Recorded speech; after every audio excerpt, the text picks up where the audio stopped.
Hi everyone, welcome to Nikhil physics channel. ఇవాళ నుంచి మనం 10-day వెల్బీయింగ్ ఛాలెంజ్ అనేది స్టార్ట్ చేస్తున్నాము.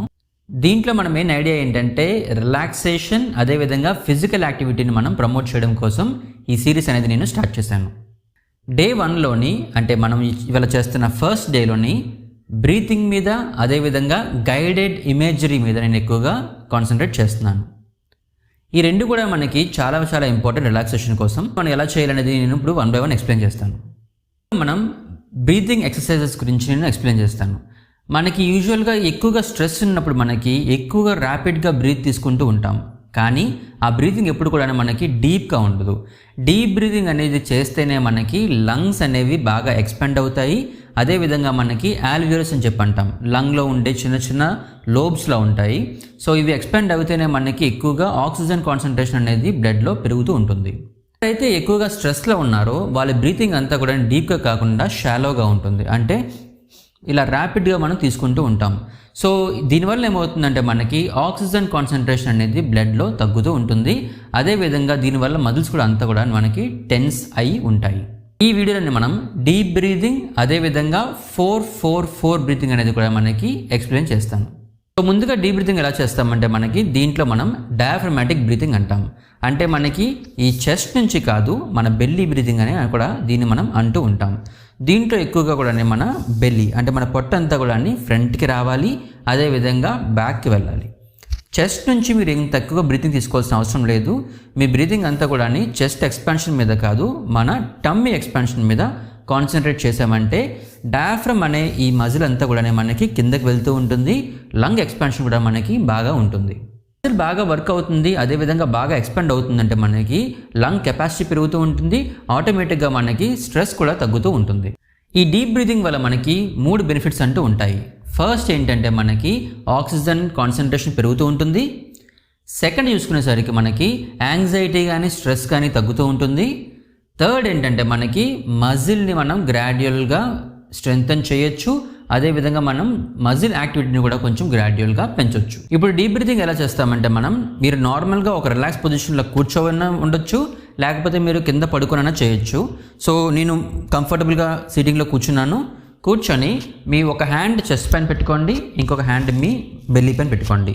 మీరు ఇది చేస్తున్నప్పుడు చెస్ట్ ఎక్స్పాన్షన్ అంటే ఎక్కువగా కలవకూడదు, మీ బెల్లీ మాత్రం ఎక్కువగా మూవ్ అవుతూ ఉండాలి. సో ర్యాపిడ్గా కూర్చోండి అండ్ నార్మల్గా రిలాక్స్గా కూర్చొని మీ బ్రీత్ చేస్తున్నప్పుడు మీ టమ్మీని ఎక్స్పాండ్ చేయడానికి ట్రై చేయండి.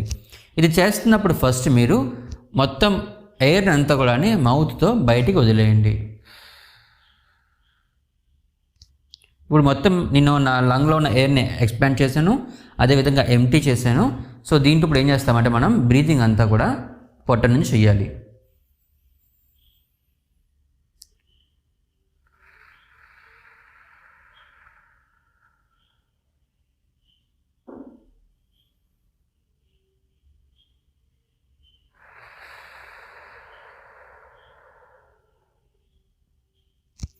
దీంట్లో నేనేం చేస్తున్నానంటే గ్రాడ్యువల్గా నోస్ నుంచి బ్రీత్ తీసుకుంటున్నాను, టమ్మీ అంతా ఎక్స్పాండ్ చేసేలా ట్రై చేస్తున్నాను, చెస్ట్ని ఎక్కువ మూవ్ చేయట్లేదు. తర్వాత గ్రాడ్యువల్గాని మౌత్ నుంచి ఎయిర్ని బయటికి వదులుతున్నాను. ఇది వదులుతున్నప్పుడు నేను ఎక్కువగా కూడా ఫోర్స్గా చేయట్లేదు, రిలాక్స్డ్గా స్లోగా కంట్రోల్డ్గా చేయండి. అప్పుడు మీకు ఏదైనా స్ట్రెస్ ఉన్నా కూడా మీకు గ్రాడ్యువల్గా రిలాక్స్ అవుతూ ఉంటుంది. సో మీరు మళ్ళీ కూడా జెంటిల్ బ్రీతింగ్ తీసుకోవచ్చు.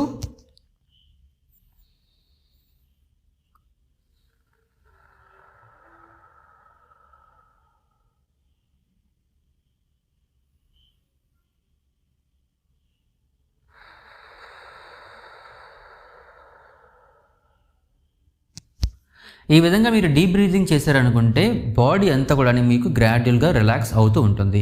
ఇది మీరు చేయవలసిన first exercise of wellbeing challenge day 1. దీంట్లో మనకి సెకండ్ ఏంటంటే 4-4-4. దీంట్లో మనకి 4 seconds ఆఫ్ బ్రీతింగ్ ఉంటుంది, 4 seconds ఆఫ్ హోల్డింగ్ ఉంటుంది, తర్వాత 4 seconds ఆఫ్ ఎగ్జైలింగ్ ఉంటుంది. దీంట్లో కూడా మనకి చాలా వెరైటీస్ ఉన్నాయి. దీన్ని 4-7-8 అంటారు, ఒక్కొక్కసారి 4-5-7 అని కూడా అంటారు.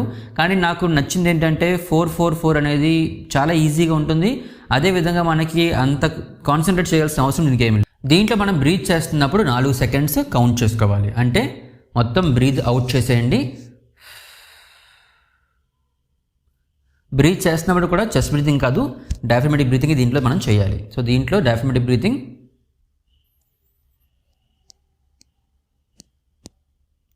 4 seconds, hold for 4 seconds, breathe out for 4 seconds. ఈ విధంగా మీరు 4 seconds ఆఫ్ గాలి తీసుకోవడం, 4 సెకండ్లు గాలి బిగబెట్టడం, 4 సెకండ్లు మీరు ఊపిరి బయటికి వదలడం. సో ఈ 2 టెక్నిక్స్ మనం చేసామనుకుంటే జెంటిల్ రిలాక్సేషన్ అనేది మన బాడీకి అంతా కలుగుతూ ఉంటుంది. అదేవిధంగా ఏదైతే మీకు స్ట్రెస్ ఉన్నదో అది కూడా మనకి జెంటిల్గా తగ్గుతూ ఉంటుంది. ఇది మీరు చేయవలసిన బ్రీతింగ్ ఎక్సర్సైజెస్లోని 2 మేజర్ ఎక్సర్సైజెస్. ఇప్పుడు మనం నెక్స్ట్ చూడబోతున్నది ఏంటంటే గైడెడ్ ఇమేజరీ. ఇది చాలా ఎక్సైటింగ్ టెక్నిక్ అండి. అదేవిధంగా మనకి ఏంటంటే మనకి ఎంత ఇమాజినేషన్ పవర్ ఉన్నది అనేది కూడా దీంట్లో మనకి తెలుస్తూ ఉంటుంది. ఏదైనా వర్క్ చేస్తున్నప్పుడు కానీ లేకపోతే సడన్గా మనకి ఏదైనా గుర్తుకొచ్చినా కానీ మనకి ఆ ప్లేస్లో ఉన్నట్టు అదేవిధంగా అక్కడ చేస్తున్న ఒక ఫీలింగ్ అంటూ కలుగుతూ ఉంటుంది. మన సబ్ కాన్షియస్ అదేవిధంగా మన మెమరీ ఏంటంటే ఆ ఏరియాలో మనం ఉన్న ప్రెజెన్స్ని మనకి తిరిగి అనుభూతిని కలిగిస్తూ ఉంటాయి. సో దీన్నే మనం ఇమేజరీ అంటాం. అంటే మనకి ఒక ప్లేస్లో మనం వెళ్ళినా లేకపోతే కొన్ని రోజులు అయిన తర్వాత కూడా మన మెమరీస్ అంటూ మనకి రీటార్గెట్ చేస్తూ ఉంటాయి. సో రీసెర్చ్ ప్రకారం ఏంటంటే ఇన్ కేస్ మనం ఆ పర్టిక్యులర్ ఇమాజినరీ టెక్నిక్స్ని రీకలెక్ట్ చేయగలిగాం, అది కూడా పాజిటివ్గా అండ్ సూదింగ్ ఉన్నవి మనం చేయగలిగామంటే మన బాడీ కూడా ఆటోమేటిక్గా రిలాక్స్డ్ స్టేట్లోకి వెళ్తూ ఉంటుంది. ఫర్ ఎగ్జాంపుల్ మీరు స్విమ్మింగ్ పూల్లో స్విమ్మింగ్ చేస్తున్నారో అనుకున్న ఒక థాట్ ఉందనుకుంటే మీకు ఆ పర్టిక్యులర్ స్విమ్మింగ్ పూల్లో చేస్తున్న ఒక ఫీలింగ్ కలుగుతూ ఉంటుంది. ఆటోమేటిక్గా మనకి బాడీ కూడా ఆ పర్టిక్యులర్ థాట్స్కి మనకి రెస్పాండ్ అవుతూ ఉంటుంది. సో దీంట్లో మనకి ఏంటంటే హార్మోనల్ చేంజెస్ వల్ల కానీ హార్మోన్ రిలీజ్ వల్ల కానీ మనకి ఈ పర్టికులర్ ప్రాసెస్ అనేది జరుగుతూ ఉంటుంది. సో దీంట్లో మనకి ఏంటంటే మేజర్గా బ్రెయిన్ బాడీ రీవైరింగ్ అంటూ జరుగుతూ ఉంటాయి. లేకపోతే మనకి బ్రెయిన్ బాడీ కనెక్షన్ వల్ల మనకి ఎన్హాన్స్మెంట్ అనేది జరుగుతూ ఉంటుంది. సో అందుకనే ఈ గైడెడ్ ఇమాజినరీ టెక్నిక్స్ అనేవి ఎక్కువగా కూడా స్పోర్ట్స్లో వాడుతూ ఉంటాం. అదేవిధంగా మనకి ఎక్కువగా నా రీసెర్చ్లో కానీ నా క్లినికల్ ప్రాక్టీస్లో కానీ ఈ పర్టికులర్ ప్రాసెస్ కూడా నేను ఎక్కువగా వాడుతూ ఉంటాను. ఎందుకంటే మనకి పెయిన్ రిలీఫ్ అండ్ రిలాక్సేషన్ అనేది దీనివల్ల మనకి ఎక్కువగా కలుగుతూ ఉంటుంది. ఇప్పుడు ఎలా చేయాలనేది చూపిస్తాను. ఇది మీరు చేస్తున్నప్పుడు చూసుకోవాల్సింది 2 main things. Distraction free environment చూసుకోండి. మీరు చేస్తున్నప్పుడు చుట్టుపక్కల నాయిస్ కానీ లేకపోతే చుట్టుపక్కలంతా కూడా ఫుల్ బిజీగా ఉన్న ప్లేస్లో మీరు ఇది చేయకండి. ఎందుకంటే డిస్ట్రాక్షన్ చాలా ఎక్కువ ఉంటాయి. దీంట్లో మనకి కాన్సన్ట్రేషన్ అనేది కొంచెం ఎక్కువగా అవసరం. సెకండ్ ఏంటంటే మీరు మీ మ్యూజిక్ అనేది మీ చాయిస్ బట్టి మీరు చూస్ చేసుకోవచ్చు. ఫర్ ఎగ్జాంపుల్ కొంతమందికి బీచ్లో కూర్చోవడం ఇష్టం, సో బీచ్ మ్యూజిక్ అంటే చాలామందికి ఇష్టం. కొంతమందికి రివర్ ఫ్లో ఇష్టం, కొంతమంది వాటర్ ఫాల్ ఇష్టం. మీకు ఏ పర్టిక్యులర్ మ్యూజిక్ అయితే మీకు ఇష్టమో ఆ మ్యూజిక్ని మీరు పెట్టుకోండి. సో ఇన్ కేస్ పెట్టుకుంటున్నప్పుడు కూడా మీరు హై వాల్యూమ్లో ఏమక్కర్లేదు, ఒక మోడరేట్ టాలరబుల్ వాల్యూమ్లో పెట్టుకోండి. సో దీనివల్ల మనకి ఏంటంటే బ్రెయిన్ టార్గెట్ సెల్స్ అనేవి కూడా మనకి అంత ఎగ్జైట్ అవ్వకుండానే న్యూట్రల్గా నార్మల్గా ఉంటాయి. సో దీంట్లో మీరు చేస్తున్నప్పుడు ఏంటంటే ఫస్ట్ మీరు నార్మల్గా బ్రీత్ తీసుకుంటూ ఉండండి. మీ బాడీని ఫస్ట్ అంతా కూడా రిలాక్స్ చేయడానికి ట్రై చేయండి. నెక్స్ట్ వచ్చేసరికి ఏ మ్యూజిక్ అయితే మీరు వింటున్నారో, ఫర్ ఎగ్జాంపుల్ మీరు బీచ్లో కూర్చున్న ఒక మ్యూజిక్ వింటున్నారు అనుకుంటే ఆ మ్యూజిక్ దగ్గర మీరు మిమ్మల్ని బీచ్లో ఉన్నట్టు ఊహించుకోండి. బీచ్లో కూర్చున్నాను, బీచ్ గాలంతా మనకి బాడీకి తగులుతుంది అండ్ బీచ్ సౌండ్స్ అన్న ఉన్నాయి అనేది మీరు గ్రాడ్యువల్గా మీరు ఆ స్టేట్లోని మీరు పెట్టుకోవాలి. అండ్ ప్రోగ్రెసివ్గా మీ బాడీని రిలాక్స్ చేయడానికి ట్రై చేయండి. సో నేను ఇప్పుడు బీచ్ మ్యూజిక్ ప్లే చేస్తున్నాను, ఎందుకంటే నాకు బీచ్ అంటే చాలా ఇష్టం. సో బీచ్ మ్యూజిక్ నేను ప్లే చేస్తున్నాను. సో జెంటిల్గా స్టెప్ బై స్టెప్ ప్రాసెస్ మీకు ఎలాగని చెప్తాను. సో ఇది మీరు చేస్తున్నప్పుడు ఐస్ క్లోజ్ చేసుకోవచ్చు అండ్ బాడీని అంతా కూడా రిలాక్స్గా పెట్టుకోండి. అండ్ ఏ మ్యూజిక్ అయితే మీరు వింటున్నారో ఆ పర్టికులర్ ఎన్విరాన్మెంట్లో మీరు ఉన్నట్టు మీరు ఫీల్ అవ్వాలి. ఆ ఎయిర్ అనేది మీకు గ్రాడ్యువల్గా తగులుతున్నట్టు లేకపోతే మీ బాడీ అంతా కూడా మీకు ఆ ఎన్విరాన్మెంట్లో ఉన్నట్టు ఫీల్ అవ్వండి. మీ స్కిన్ సెల్స్ మీద వచ్చేసరికి ఆ జెంటిల్ ఎయిర్ ఫ్లో అంతా తగులుతున్నట్టు మీరు ఫీల్ అవ్వాలి. తీసుకోండి.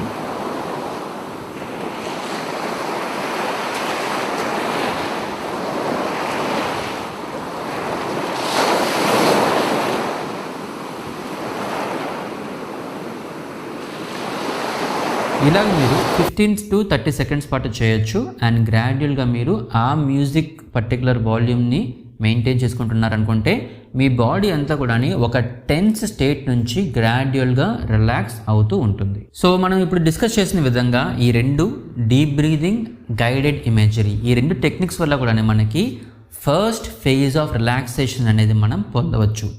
రిలాక్సేషన్ మనకి ఇన్స్టెంట్గా రాదు, ఎందుకంటే మీ స్ట్రెస్ లెవెల్స్ ఎంత ఎక్కువ ఉన్నాయో ఆ స్ట్రెస్ లెవెల్స్ బట్టి కూడా మనకి రిలాక్సేషన్కి కొంచెం టైం పడుతూ ఉంటుంది.